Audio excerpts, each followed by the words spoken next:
Alamin ang latest weather update ngayon dito sa Sir Aris Official Weather News Today.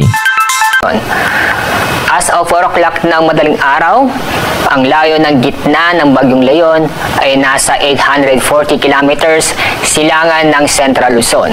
Napanatili ang lakas na hangin malapit sa gitna nito na umabot sa 85 kilometers per hour, samantala ang pabugso ng hangin ay umabot sa 105 kilometers per hour.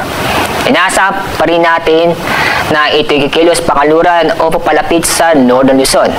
Pero bumagal ang pagkilos ito. Ngayon, inaasahan natin na ito'y ang kanyang pagtagpo ay nasa 10 kilometers per hour.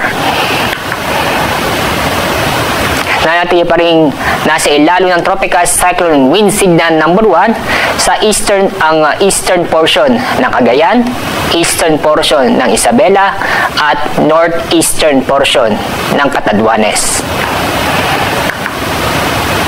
Base sa ating forecast track, posibleng lalapit sa Batanes area pagdating ng Miyerkules at sa Huwebes. Sa araw ng Biyernes, maaaring mag-landfall ang gitna o sentro ng Bagyong Leon sa Taiwan. Inaasahan pa rin natin na ito'y lalakas ang Bagyong Leon dahil nanatili dahil nasa dagat ang Bagyong Leon. Maaaring ngayong hapon ay lalakas ito at magiging severe tropical storm category.